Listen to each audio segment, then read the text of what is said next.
네, 금요일 격주로 저희가 라디오를 통해서 여행을 떠나는 그러한 코너입니다. 여러분들과 함께 슬기로운 여행 생활, 이 자리에 우세린 작가님 나오셨습니다. 안녕하세요. 안녕하세요. 안녕하세요. 오프로드 야생온천의 공동 저자이자 여행 작가인 우세린입니다. 반갑습니다. 오늘 화사한 또 느낌으로 오셨는데, 아니 제가 첫 댓글을 놓쳤다고 라저씨님이 그거를 콕 집어주셔서 다시 알려주셨어요.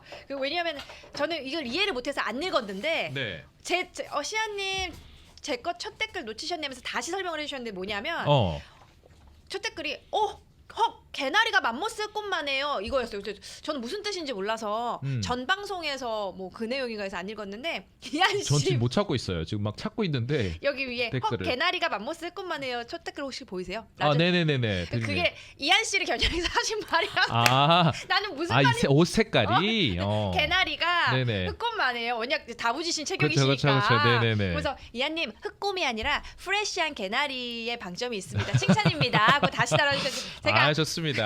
뭐든 어때? 뭐 마음껏 놀리세요. 아니 근데 생각해보면 되게 네. 오늘 날씨랑 되게 어울리게 잘 입으셨어요. 그쵸. 요즘에 조금 색을 한번 이렇게 제가 찝는 걸로 입는다 그랬잖아요. 얼마 색에 전에 보라색 따라서. 바지도 입으셨고. 네, 아닌가? 맞아요. 보라색 바지도 입고. 네. 좀 깜짝 놀라셨죠. 네. 색에 거침없는 남자. 약간 표정이 내가 그때 안 오길 다행이다 약간 이런 표정이셨는데, 요즘 이한 씨 우세린 작가님 놀라셨어요? 그러니까요. 네. 우리 세린 작가님 정말 또 정말 사실 꽃 같으신 분은 여기 따로 계십니다. 그렇죠. 오늘 오셨는데 요즘에 또 어떻게 지내셨는지, 요즘에 황상우 작가님의 남편 되시는 황상우 작가님의 프로젝트가 굉장히 좀 화제가 되고 있다라고 들었어요. 네, 맞아요. 황상우 작가가 한 2년 전부터 LA 벽화와 관련된 글을 맞아요. 집필해서 사실 네이버 프리미엄 콘텐츠에 연재를 하고 있었거든요. 네이버예요. 네, 그런데 최근에 그 미디어 날이라는 한국의 진보 언론인들이 만든 그 비영립 독립 언론이 만든 최근에 창간한 매체에 글이 실리는 영광을 누렸습니다. 미디어 날. 네, 이런. 미디어 날이요. 굉장한 우와. 일이에요. 근데 우리 황상우 작가님이 벽화 프로젝트, 이거 뮤럴 아트라고 하잖아요. 맞아요, 벽화 뮤럴입니다. 프로젝트 시작한 지는 꽤 되신 걸로 알고 있어요. 맞아요. 그게 한 2년 전이고요. 그 글 전체가 다 실린 건 아니고, 네, 황상우 작가의 책은 따로 집필 중인데 그 중에 일부가 이 미디어 날에 실렸거든요. 근데 이게 실린 이유가 미디어 날 창간 준비호의 주제가 날 것이에요. 날 것. 네, 사실 이 뮤럴 아트 벽화가 날 것 그 자체잖아요. 그렇죠. 네, 그래서 황 작가의 글이 실렸고요. 저도 사실 활자로 된 황 작가의 이 벽화 글을 보니까 너무 신나고 설레더라고요. 와. 아니, 혹시 그럼 이한 씨 좀 잠깐 보여주세요. 지금 이게 날 로그의 시작이라고 해서 저희가 이렇게 지금 준비를 했는데 책 자체가 느낌 있어, 멋있어요. 네, 진짜 뭐 이거 너무 있어 보여요. 이게 책 냄새 나죠? 종이 책 냄새 냄새 너무 좋네요. 저는 아까 보자마자 네. 제가 이한 씨가 저걸 사셔가지고 구경한다 봤는데, 책 냄새가 음. 오랜만에 느껴보는 그 냄새 너무 있잖아요. 좋습니다. 저희가 근데 이거를 지금은 완판이 됐다고 그러는데 아쉽게도. 네, 사실 이렇게 인기가 많을 줄 몰라서 저는 이번에 한 13권만 주문을 해서 가져왔거든요. 근데 제가 그거 SNS에 올리자마자 한 주말 사이에 다 완판이 돼서요. 그 이후로도 사실 오늘 아침에도 문의 주신 분 계셨는데 네. 안타깝게도 제가 죄송합니다만 계속 반복하고 있거든요. 네. 그러면 저희가 조금 더 기다리면 혹시 받아볼 수는 있을까요? 네, 많은 분들이 원하시면요. 네. 다음번에는 미디어날 대표님이 직접 오시겠다고 말씀을 하셨거든요. 너무 좋아요. LA로. 네, LA로 네. 오시겠다 하셨으니까요. 음. 관심 있는 분이 계시다면요. 언제든지 저한테 알려주시면 됩니다. 좋습니다. 좋습니다. 저희가 또 한번 모셔서 또 이 날에 대해서 또 이야기를 들어보는 시간도 한번 가져보도록 맞아요. 하겠습니다. 너무 영광일 것 같고요. 네. 지난번에 그 채널 아일랜드 가신다고 하셨는데 어떻게 이번 주에 그 소식 전해주시는 건가요? 사실 그때 방송한 다음 날에 이제 네. 채널 아일랜드 가기로 했었는데 네. 제가 못 갔어요. 왜 못 갔냐면 사실 그 섬에 가려면 벤추라에서 배를 타고 나가거든요. 근데 벤추라 쪽은 정말 바다가 잔잔했는데 섬 인근에 강풍이 심하게 불어서 인근에. 네, 들어간 배가 다시 나올 수가 없다. 그래서 갈 거냐라고 하더니 배편이 전부 다 캔슬이 된 거예요. 당일날 아침에. 네. 그래서 안타깝게도 채널 아일랜드 여행 소식은 다음번에 전해드리겠습니다. 그럼 섬에 들어갈 때마다 이렇게 배편이 취소되는 게 좀 흔한 일인가요, 그러니까요. 작가님? 저도 사실 그날은 당황했는데 생각보다 이게 흔한 일이고요. 실제로 저도 몇 년 전에 카탈리나 아일랜드 네네네. 가려고 예약해서 갔었거든요. 네. 근데 그날도 비슷한 이유로 들어갈 수는 있는데 뭐 오늘 당장 나오진 못하고 며칠 뒤에 나와야 할 수도 있다. 괜찮냐 했는데 뭐 제가 이미 호텔 예약도 안 했고 뭐 캠핑 사이트 예약도 안 해가지고 이제 노숙을 할 수 없어서 못 들어간 그런 적이 있거든요. 약간 즉흥 여행을 좀 즐기시는 것 같습니다. 맞아요. 네. 되게 그런 뭐라고 할까 보이기엔 되게 여리여리해 보이시고 막 소녀소녀한데 의외로 그런 와일드한 감성이 있으신 것 같아요. 맞아요. 제가 모험심이 강하고 네. 되게 도전 정신이 강해서 안 해본 거 도전하는 거 굉장히 좋아합니다. 그렇군요. 자. 그래서 여행 작가신 거예요. 맞아요. 그러면은 섬에 못 가셔서 되게 아쉬우셨을 텐데 벤츄라에서 어떤 거 하셨는지 액티비티 같은 거 하셨는지 궁금해요. 네, 사실 배를 못 타서 너무 아쉬워서 그 12인승 작은 보트가 거기 있더라고요. 그래서 이 보트를 빌려서 탔는데 너무 추천드리는 게 이 보트에서 물개가 헤엄치는 걸 가까이에서 볼 수 있거든요. 물개요? 네, 보통 물개가 그 수컷들이 공격성이 있어서 실제로 가까이 가는 게 좀 위험하거든요. 근데 보트에서는 조금 더 가까이에서 볼 수가 있고요. 또 캘리포니아 펠리칸들을 굉장히 많이 봤는데 이 펠리칸들이 하늘을 날다가 물고기가 보이면 이 수직 낙하를 해서 사냥을 하거든요.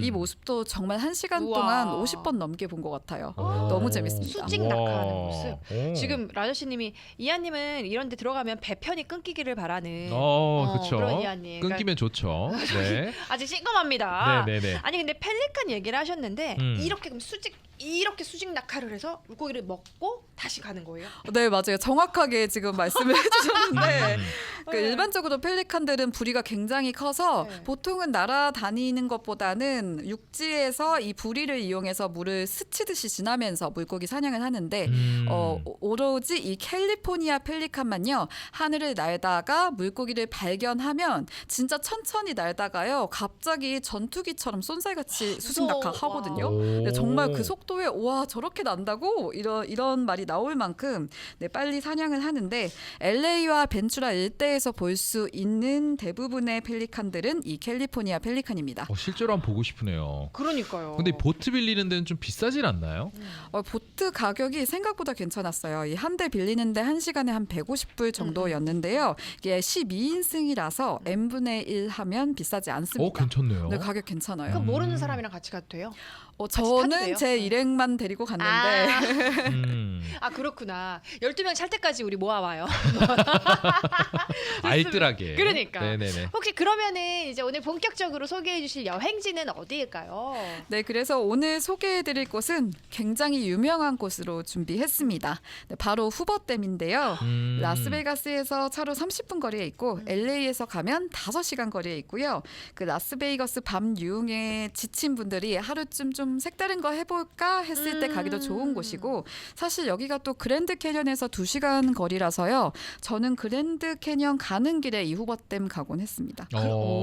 그랜드 캐년 가는 길에 중간에 들릴 수 네, 있어요? 맞아요. 좋겠네요. 그러면 후버댐에 대해서 좀 저도 아직 사실 한 번도 못 가봤거든요. 자세히 좀 알려주세요. 네, 그 영화 트랜스포머라고 혹시 알죠. 아시나요? 네, 이 후버댐은 영화 트랜스포머의 배경이기도 했거든요. 그래서 굉장히 유명한데 그 악당 메가트론이랑 이 궁극의 에너지원인 큐브가 숨겨진 곳이 이 바로 후버댐 아랫부분이고요. 알죠. 네, 그래서 이 영화에 나와서 유명하기도 하지만 이 후버댐은 실제로도 네바다주, 애리조나주 그리고 캘리포니아주의 식수와 전력을 이제 책임지는 그런 역할을 하는 중요한 댐입니다. 물을 다 책임지는. 맞습니다. 이 후버댐이 만들어진 배경도 좀 궁금하거든요. 네네네. 네. 네, 후버댐이 있는 곳이 그 콜로라도 강이 있는 곳이에요. 여기가 사실 1800년대야 한 1900년 초까지는 여기가 가뭄이랑 홍수가 정말 끊이지 않았거든요. 뭐 이런 문제가 있는 데다가 1930년대에 들어서는 미국이 경기 침체에 빠졌었죠. 그래서 당시 미국 대통령이었던 허버트 후버가 이 후버댐을 건설하기로 결정하는데요. 이게 그 유명한 뉴딜 정책 중 하나였고요. 뉴딜 정책으로 진행된 사업 중에서 가장 큰 사업이었다고 합니다. 와 대단합니다. 후버댐이 사실은 미국 건축사에 진짜 한 획을 그었다라고 말해도 과언이 아닐 정도로 대단했다고 해요. 맞아요. 이 후버댐은 공사 기간이 굉장히 짧은 걸로도 유명하고 건축물 자체로도 유명한데 이게 1931년에 공사를 시작을 했었거든요. 근데 4년 만에 이 거대한 댐이 들어섰다고 하고요. 그리고 후버댐 공사 기간 기간 동안에 무려 2만 1,000여 명의 인력이 동원이 됐는데 어마어마하네요. 네, 이게 진짜 인류 역사상 최대 규모의 토목 공사였대요. 이게 정말 큰 공사고요. 네. 근데 이게 짧은 기간 내에 큰 공사를 하려다 보니까 안타깝게도 이 건설 추진 과정에서 112명이 사망하는 사건도 아이고. 네, 그런 비극적인 일도 있었고요. 안타깝네요. 네. 하지만 이 후보댐은 미국 7대 건축물 중에 하나고 이 건축물 자체만으로도 이름을 날렸고요. 세계에서 가장 높은 콘크리트 아치 경관 교량입니다. 세계에서 가장 높은. 네, 가장 높아요. 그럼 규모도 어마어마할 것 같은데 그쵸, 어떨까요? 이 규모 때문에 정말 가서 보시면 이렇게 크다고 싶을 만큼 정말 크거든요. 이 높이가 무려 726피트고요. 폭은 1244피트고요.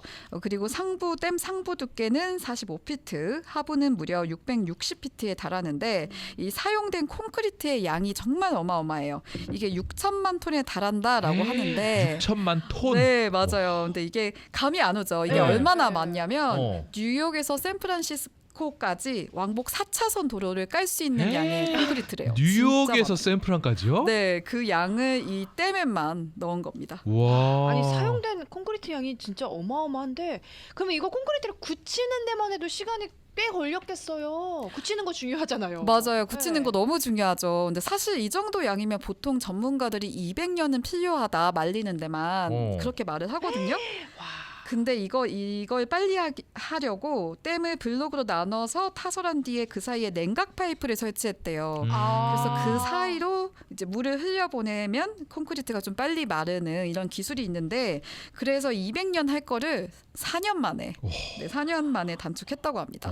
대단합니다. 그런데 여기에서 가까운 곳이 라스베가스라고 말씀해 주셨는데 이 라스베가스 때문에 사실 후버댐이 생긴 줄 저는 알았거든요. 그런데 이 후버댐 때문에 라스베가스가 생겼다는 이야기인데 이게 사실이에요?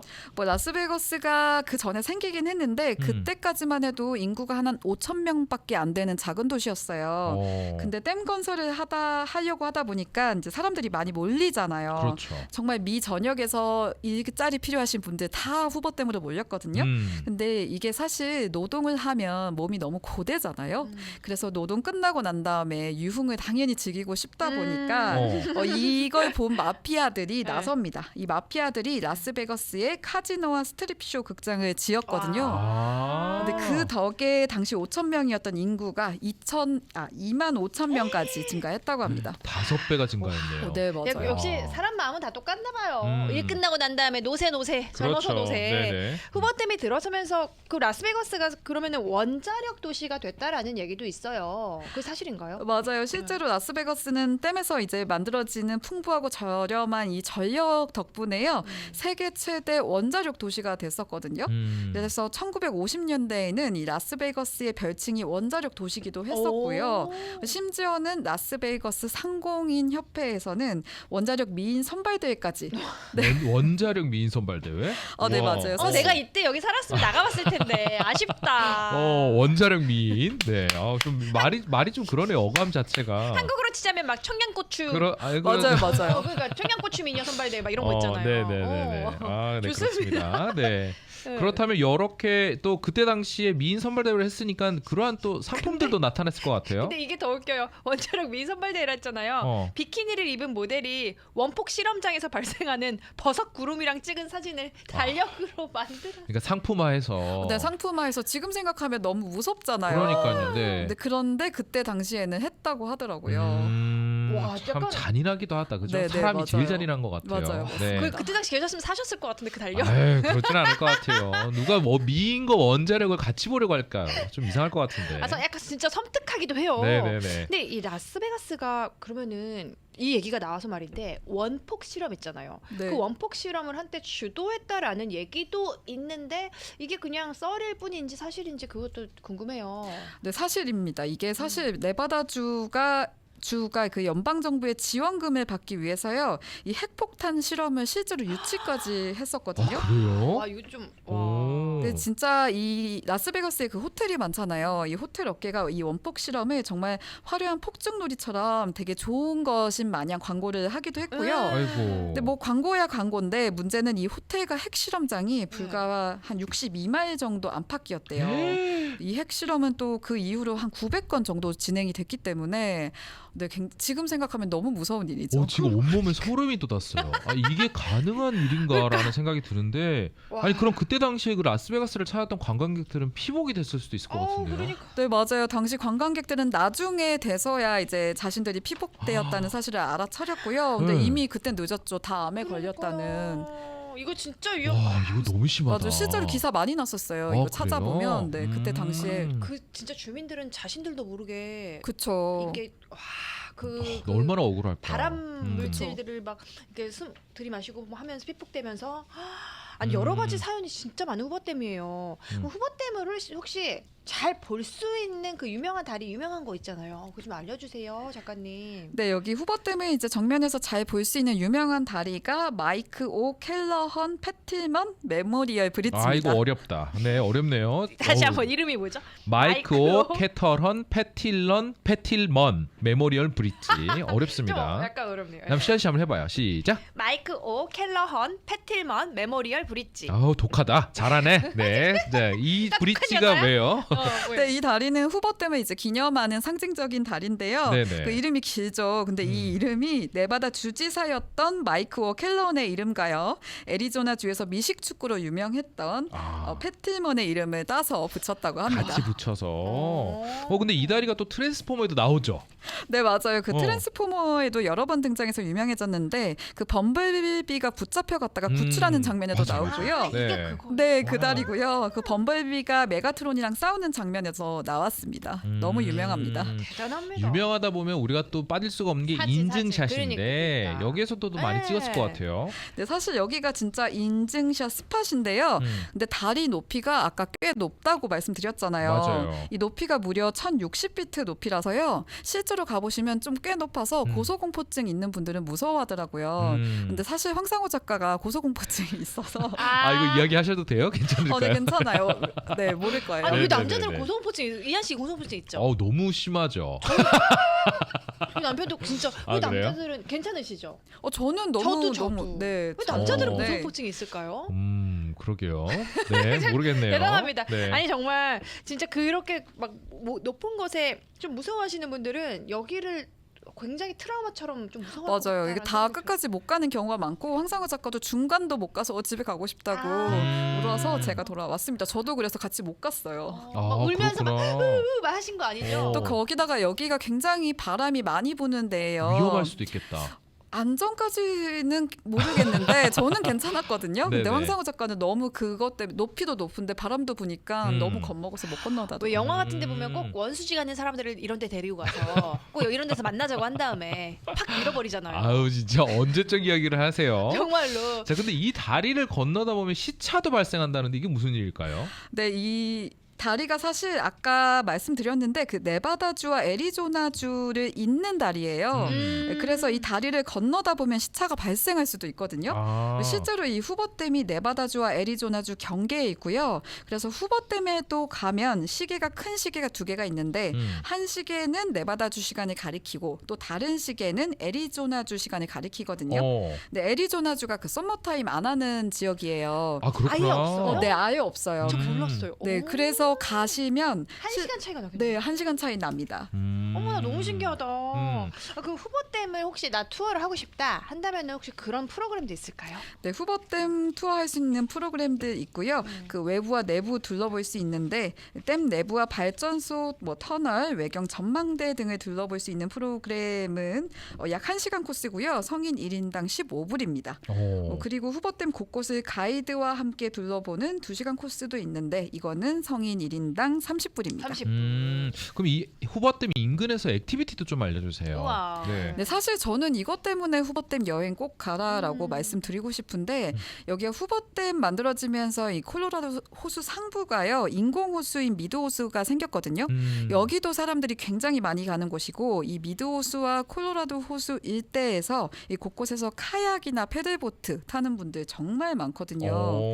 저는 이게 너무 재밌더라고요. 해보니까 와 여름에 지금부터 여름까지 이거 하면 너무 재밌겠다 싶어서 꼭 추천드리고 싶은 건데 카약이나 패들보트. 네. 아우, 너무 재밌겠다. 가격은 혹시 어느 네. 정도 될까요? 반나절 빌리는데 이제 혼자 타는 거는 1인당 30불이고요. 음. 반나절 카약 투어가 있는데 이거는 99불이고요. 하루 종일 진행되는 카약 투어는 최소 199불부터 시작해서 한 200불대가 보통이거든요. 근데 이 카약 투어가 정말 재밌는 게 정말 안전하게 가이드와 함께 이 동굴도 볼 수 있고 다이빙 할 수 있는 절벽도 갈 수 있고 자연 온천도 갈 수 있어요. 그래서 이게 너무 재밌습니다. 자연 온천까지. 네, 맞습니다. 그럼 자연 온천 또 전문가시니까 좀 맞아요, 알려주세요. 맞아요. 어떤 예. 온천들이 있을까요? 여기도 자연 온천이 있군요. 네, 맞아요. 이 카약을 타고 접근 가능한 자연 온천이 두 곳이 있는데요. 네. 그 중에 한 곳이 골드 스트라이크 온천입니다. 이 골드 스트라이크는 노다지를 캐다라는 뜻인데 라스베이거스의 이 화려한 조명과 유흥에 이제 지치신 분들이 이곳에서 내 안의 노다지인 평온 찾을 수 있는 곳입니다. 내 안에 노다지가 평온이었다니. 그러네요. 몰랐네요. 나의 노다지. 그러니까.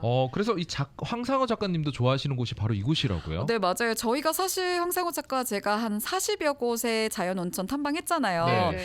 황 작가의 원탑이 사실 여기예요. 그 정도로. 너무 좋습니다. 그렇게 많이 가보셨는데 네, 원탑으로 그 꼽으신 중에 만큼. 원탑이 여기예요. 그러면 혹시 하이킹해서도 여기 온천에 갈 수 있을까요? 네, 물론 카약을 타고 접근하면 좀 더 빠르긴 한데요. 하이킹을 해서도 갈 수가 있는데 저는 이 하이킹하는 걸 정말 추천드리거든요. 이 트레일헤드에서 출발하면 왕복 4시간이면 완주를 할 수 있고 다만 난이도가 꽤 높아서 저는 아이 데리고는 못 가겠더라고요.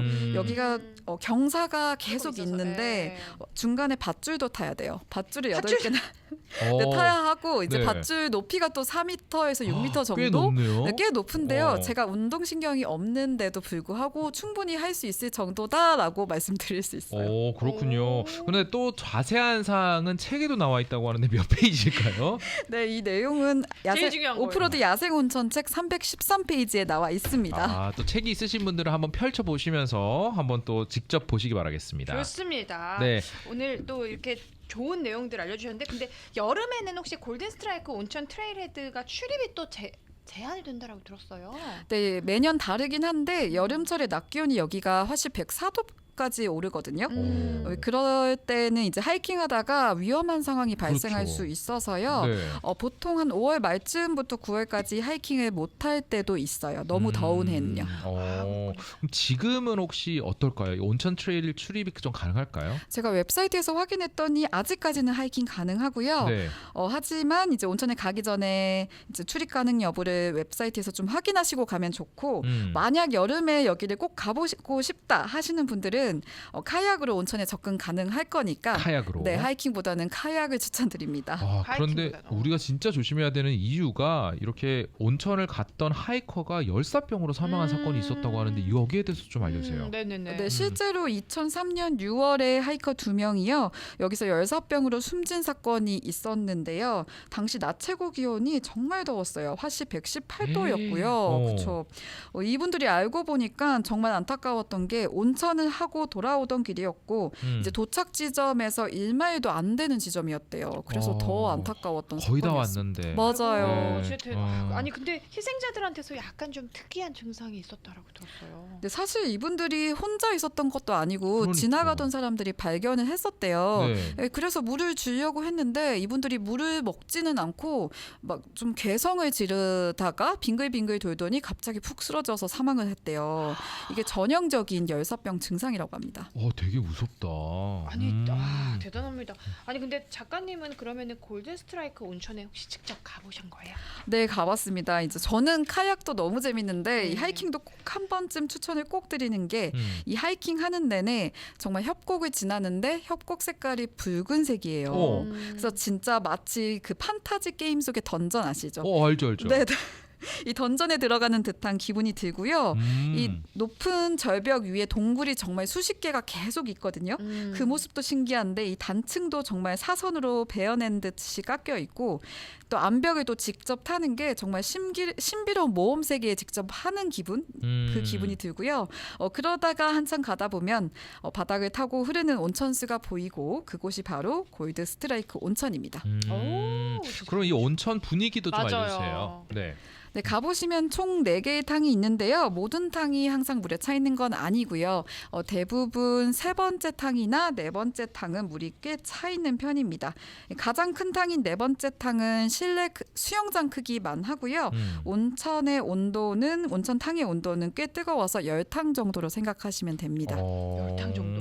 후보댐 인근에 근데 또 다른 또 자연 온천이 있다고 들었습니다. 네, 맞아요. 바로 애리조나 온천인데요. 책 오프로드 야생 온천 319페이지에 오늘 우세린 작가님의 말씀 너무 319페이지입니다. 네. 네, 나오고요. 아메리카 원주민들이 먼저 이용했던 곳인데 이분들은 애리조나를 작은 샘 혹은 젊은 샘이라고 불렀습니다.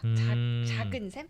네, 자그마한 작은 샘. 샘. 오, 그럼 이 온천은 어떻게 갈 수 있을까요, 혹시? 네, 이 온천에 가려면 후보댐 인근에 있는 화이트 록 캐년 트레일헤드에서 출발하면 되고요. 여기 거리가 좀 있어요. 왕복 6마일을 하이킹을 해야 되는데 네, 좀 멀죠. 네. 그래서 이제 저한테는 좀 단일 코스로는 3마일인데 근데 무조건 6마일을 해야 될 수밖에 없는 게 이 트레일을 완주하려면 중간에 온천이 있어요.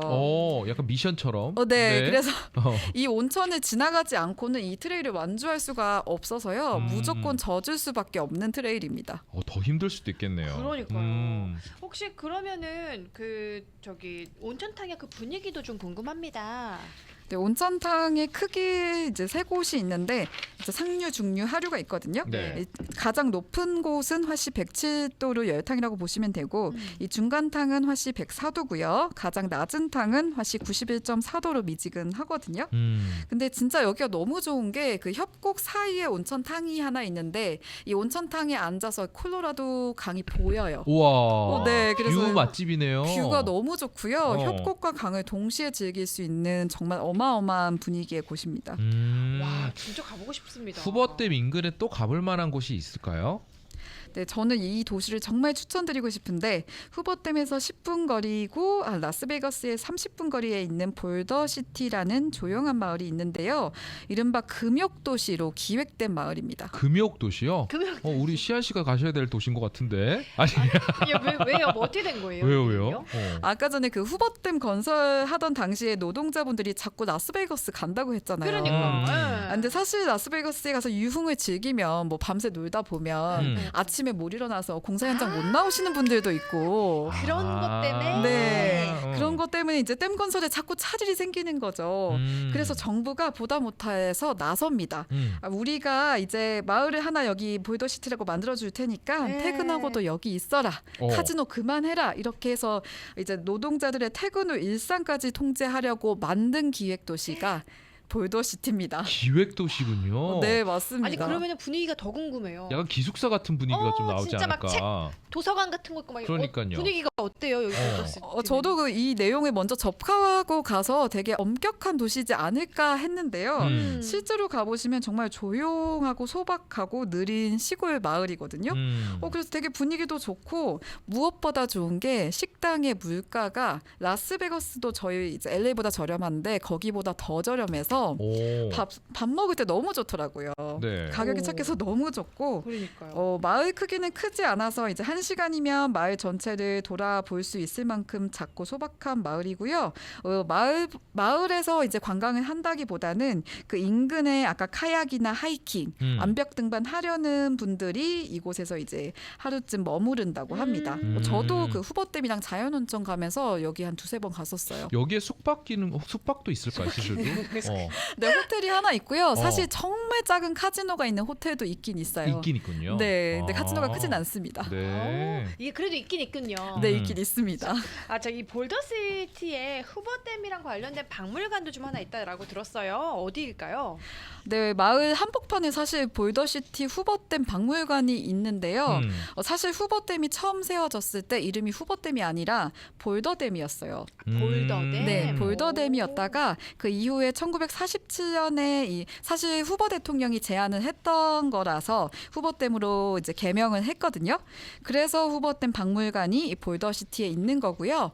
이 박물관 입장료는 무료고요. 여기 가시면 정말 후보댐과 관련된 모든 내용이 다 있거든요. 뭐 볼더시티에 어떻게 이제 세워졌는지 아니면 그 아까 노동자들이 어떻게 여기로 건너왔고 네바다 산맥 건넜고 어떻게 지냈는지 뭐 후보댐 건설 역사와 관련된 모든 내용들이 여기 담겨 있습니다. 재밌겠다. 좋습니다.